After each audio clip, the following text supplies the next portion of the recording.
비록 무화과 나무가 무성하지 못하며 포도나무에 열매가 없으며 감람나무에 소출이 없으며 밭에 먹을 것이 없으며 우리의 양이 없으며 외양간에 소가 없을지라도 나는 여호와로 말미암아 즐거워하며 나의 구원의 하나님으로 말미암아 기뻐하리로다. 주 여호와는 나의 힘이시라. 나의 발을 사슴과 같게 하사 나를 나의 높은 곳으로 다니게 하시리로다. 아멘. 감사하며 살고 계십니까? 할렐루야. 자, 그런데 어떤 분은 또 감사할 일이 있어야 감사하죠. 그렇게 대답하는 분도 계실 수 있습니다. 우리가 감사해야 된다는 건 알지만 삶을 돌아보면 감사할 일이 별로 없어 보일 때도 있습니다. 그럴 때는 참 답답하죠. 그래도 감사하라는 말인가? 어떻게 감사할 수 있는가? 이렇게 삶에 지쳐서 감사할 수 없는 우리 인생이 어떻게 감사하는 인생으로 변할 수 있는지 오늘 말씀을 통해서 살펴보도록 하겠습니다. 오늘 본문 말씀을 지금 우리 형편대로 한번 고쳐보면 이렇습니다. 부부관계는 좋지 않고 자식은 속썩이고 빚은 점점 늘어가고 몸도 아프고 시원찮을지라도 나는 여호와로 말미암아 즐거워하며 나의 구원의 하나님으로 말미암아 기뻐하리로다. 자, 그런데 이게 하나님의 말씀이긴 한데 마음에 썩 와닿지 않는 것, 그것은 솔직한 심정으로 사실이죠. 이렇게 고단하고 힘든 삶에도 감사해야 한다는 말인가? 이제 그럴 수 있습니다. 그런데 우리가 세상을 보면 참 이상한 일도 있습니다. 뭐냐면 세상의 이치대로라면 건강하고 또 육신이 멀쩡하고 그런 분들이 감사해야 되는데 오히려 장애를 가진 분들이 더 감사하는 삶을 살고 있는 것을 봅니다. 또 소경보다는 시력이 좋은 사람이 더 감사해야 되는데 그렇지 않은 경우가 많습니다. 눈은 멀쩡한 사람은 삶에 불평불만이 많은데 시각장애임에도 불구하고 감사하며 그렇게 사는 사람들을 많이 봅니다. 또 가난하지만 언제나 삶에 만족하고 행복하며 감사하며 그렇게 사는 사람들이 얼마나 많습니까? 실제로 제가 이제 동일교회라는 곳에서 부목사 사역을 할 때입니다. 제가 맡은 교구에 신장이 좋지 않아서 이제 투석을 하는 그런 여집사님이 계셨습니다. 그런데 이제 투석을 하다 보니까 늘 얼굴빛이 좋지 않죠. 그런데 게다가 그 집사님은 시력도 좋지 않은 거예요. 홍채의 이상이 있습니다. 그래서 사물을 볼 때 갑자기 이렇게 떨리면서 텔레비전이 꺼질 때 있죠. 그런 것처럼 영상이 한 줄로 그냥 쫙 사라져 버린답니다. 그러면 또 한참을 눈을 감고 있다가 슬며시 떠야 초점을 다시 맞추고 사물을 보아야 보인다고 합니다. 그런데다가 또 심장이 좋지 않아서 아스피린 약을 먹고 있는데 이게 혈액을 묽게 해서 투석 시술을 하는데 아주 지장이 많다 하는 그런 얘기도 들었습니다. 게다가 혈압도 높고 건강에 총체적인 어려움이 있습니다.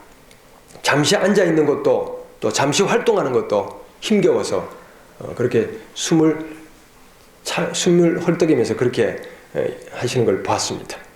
이것뿐 아닙니다. 그 집사님의 남편은 혈관에 염증이 생기는 병이 있습니다. 혈액 속에 이 NK라는 세포가 있어요. 이게 외부에서 나쁜 세포들이 들어오면 그것을 죽이는 세포 역할을 하는데 이 세포가 세균을 공격해야 되는데 자기 몸을 공격하는 거예요. 몸을 공격해서 혈관에 벽이 허물고 또 몸이 퉁퉁 부어서 염증이 생기는 그런 병을 앓고 있습니다. 그런데 제가 그 집사님을 볼 때마다 놀랍고 감동적인 것은 언제나 표정이 밝아요. 비록 건강의 악화로 혈색은 좋지 않아도 그 마르고 힘겨운 얼굴에는 항상 미소가 있습니다. 그 눈에는 언제나 잔잔한 감동으로 눈시울이 늘 적셔져 있는 것을 볼 수 있었습니다. 신방할 때마다 그 집사님이 이렇게 말씀하십니다. 이렇게 사는 것이 감사하지요. 별로 걱정할 것은 없어요. 딸이 얼마나 큰 도움이 되는데요. 감사할 따름이죠. 그러면서 의무감에서 하는 감사가 아니었어요. 보면 진심에서 우러나는 그 감사를 하는 집사님을 보면서 저도 가슴이 뜨거워지고 또 저도 눈시울을 적실 때가 한두 번이 아니었습니다. 여러분, 감사는 건강해야만, 부자여야만, 평안해야만 할 수 있는 것 아닙니다. 감사는 질병 중에도 할 수 있습니다. 감사는 가난에도 할 수 있습니다. 가정에 문제가 있어도 할 수 있습니다. 어려움 속에서 진정한 삶의 의미를 찾을 수 있고 또 고난 중에서 가족의 소중함도 발견할 수 있습니다. 추락하는 가운데서도 인생의 목적을 다시 한번 깨닫고 얼마든지 일어날 수 있습니다. 노벨상 수상 작가인 존 스타인백이라는 작가가 쓴 흠 있는 진주라는 글에 이런 내용이 있습니다. 어느 돈 많은 진주 수집가가 이제 아주 귀한 진주를 하나 발견했어요. 엄청난 돈을 지불하고 샀습니다. 늘 그 진주를 꺼내보는 즐거움으로 살다가 어느 날 이렇게 돋보기로 이렇게 진주를 관찰하다가 아주 작은 흠이 있는 걸 발견한 거예요. 그런데 그때부터 이 부자는 그 작은 흠이 마음에 걸리기 시작합니다. 그는 진주의 값어치를 더 높이기 위해서 그래서 그 흠이 있는 부분을 조금씩 깎아내기로 한 겁니다. 이제 진주가 한 커플 한 커플 이렇게 생성되기 때문에 한 커플만 잘 벗기면 되겠지. 그리고 아주 정밀한 세공업자를 불러서 이렇게 했는데 한 커플을 벗겨내도 또 그 자리에 흠이 그대로 있는 거예요. 그래서 흠을 계속해서 벗겨내기 위해서 진주를 벗겨냅니다. 그러면 또 모양이 마음에 들지 않아서 또 벗겨내고 이러다가 결국 그 흠이 없어졌어요. 그런데 진주도 같이 없어져 버렸어요. 이 소설에서 인간은 흠이 있는 진주와 같다. 그 메시지를 남겨주고 있습니다. 누구나 흠을 가지고 있습니다. 그 흠이 없는 사람이 별로 없어요. 그런데 흠에만 온통 신경을 쓰고 그 흠을 없애는 데만 마음을 다 뺏기면 시간도 물질도 마음도 그 흠 때문에 다 잃고 만다 하는 그런 교훈을 주고 있습니다. 그런데 이와 똑같은 상황인데 전혀 정반대의 결과가 나오는 또 한 가지 예가 있습니다. 보석상이 유럽을 여행하다가 정말 값진 진주를 발견했어요. 흠이 있어요. 근데 이것을 어떻게 할까 고민을 하다가 이 보석상이 좋은 아이디어를 낸 거예요. 그 흠 위에다가 장미를 조각하기로 결정한 거예요. 그래서 유명한 세공업자를 불러서 정말 정밀하게 그 흠 위에다가 장미를 새겨 넣는데 성공했습니다. 그런데 놀라운 사실은 그 장미꽃 조각 하나로 이 진주의 값어치가 그전보다 몇 배나 뛰어버렸답니다.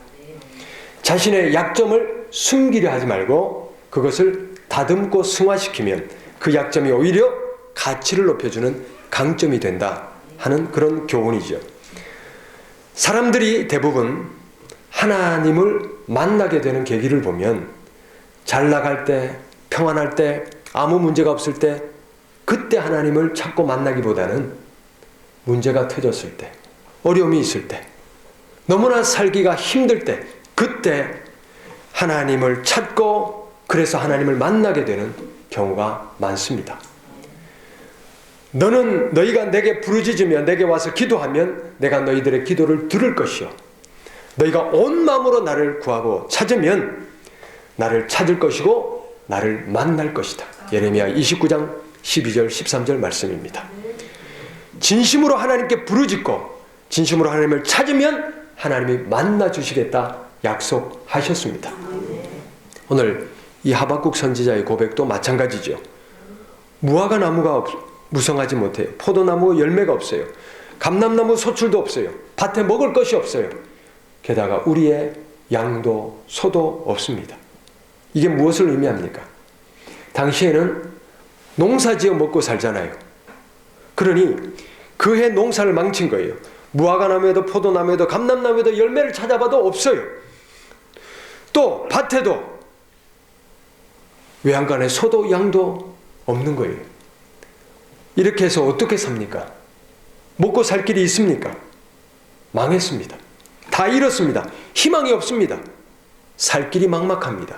그런데 다음 구절에 뭐라고 고백합니까? 나는 여호와로 말미암아 즐거워하며 나의 구원의 하나님의 말미암아 기뻐하리로다. 할렐루야. 낙심할 일들을 당하여도 절망하지 않고 포기하지 않고 원망하지 않고 그 고난 가운데 하나님을 찾습니다. 하나님께 부르짖습니다. 하나님께 도와달라고, 하나님 구원해달라고 매달립니다.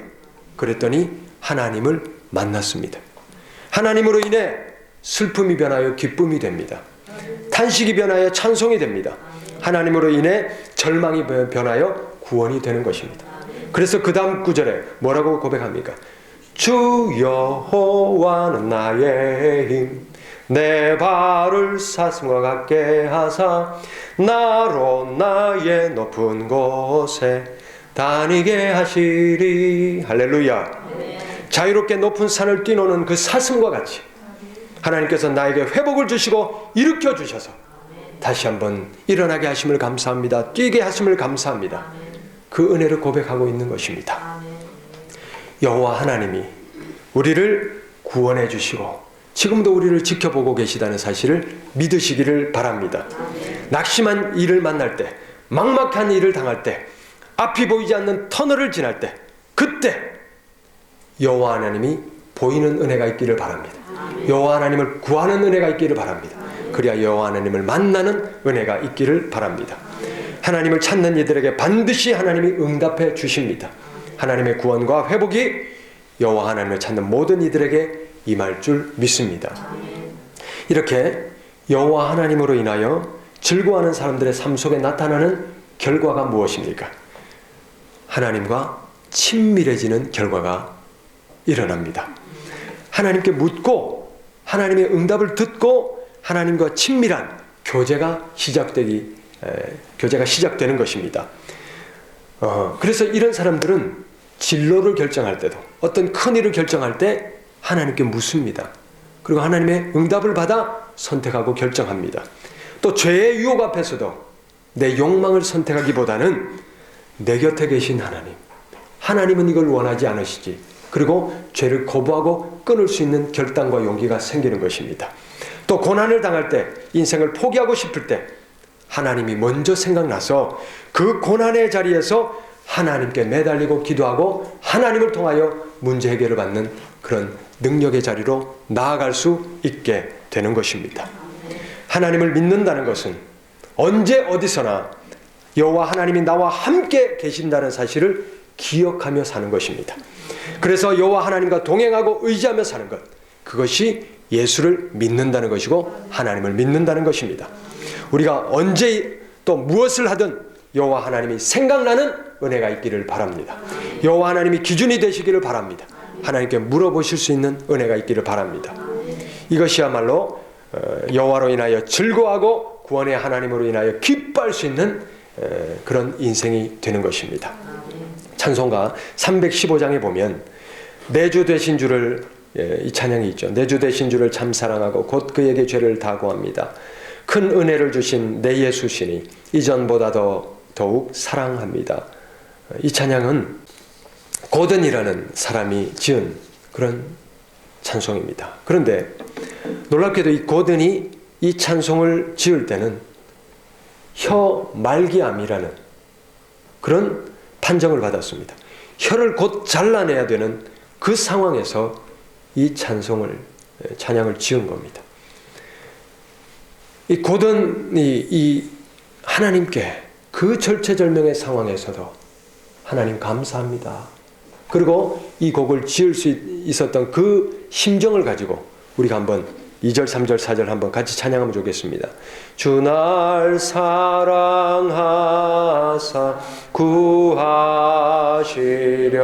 구하시려고 저 십자가 고난 당하셨도다. 그가 시관 쓰신 내 주 회오리 이전보다 더욱 사랑합니다. 내 편 영생에 힘쓸 그 큰 의무는 주 예수의 덕을 늘 기림이라. 숨질 때에까지 내 할 말씀은 이전보다 더욱 사랑합니다. 그 영광의 나라 나 들어가서 그 풍성한 은혜 늘 감사하리. 금멸류관 쓰고 나 찬송할 말 이전보다 더욱 사랑합니다. 아멘. 모든 것이 완벽해야만 감사할 수 있다. 그런 사람은 어찌 보면 죽을 때까지 감사하지 못할 것입니다. 우리가 부할 때만, 문제가 없을 때만, 모든 일이 잘 풀릴 때만 감사할 수 있는 것이 아닙니다. 비록 무화과 나무가 무성하지 못하고 포도나무에 열매가 없고 감람나무에 소출이 없고 밭에 먹을 것이 없고 우리의 양이 없고 외양간에 소가 없을지라도 그럼에도 불구하고 우리에게는 구원의 하나님이 계십니다. 우리를 도와주시고 우리를 일으켜 주실 여호와 하나님이 계십니다. 하나님이 계시기 때문에 고난 중에도 감사할 수 있습니다. 하나님이 계시기 때문에 미리 감사할 수 있습니다. 하나님이 계시기 때문에 항상 감사할 수 있습니다. 여호와 하나님이 우리와 함께 계시다는 것, 그것이 감사의 이유가 되실 수 있기를 바랍니다. 기쁜 일이 있을 때에 감사하실 수 있기를 바랍니다. 힘들고 어렵고 고난당할 때에도 기도하며 감사하실 수 있기를 바랍니다. 언제 어디서나 감사하실 수 있기를 바랍니다. 우리에게는 하나님이 계십니다. 오늘 이 찬양처럼 우리의 생은 여기가 종착역이 아님을 알기에, 우리의 종착역은 저 하나님 계신 저 품임을 알기에, 비록 여기서 환난이나 고난이나 어려움이 있을지라도 영원한 본향을 바라보며 지금도 여전히 우리를 향하여 가슴을 펴시고 우리를 기다리고 계시는 하나님을 바라보면서 감사하며 인내하며 승리할 수가 있는 것입니다. 하나님이 우리 감사의 이유고 감사의 조건인 줄 믿습니다. 항상 감사함으로 하나님과 동행하고 또 하나님께 간구하여 응답받아 하나님이 주시는 구원의 기쁨, 회복의 기쁨, 치료의 기쁨, 은혜의 기쁨을 누리며 살아갈 수 있는 우리 모두가 되기를 바랍니다.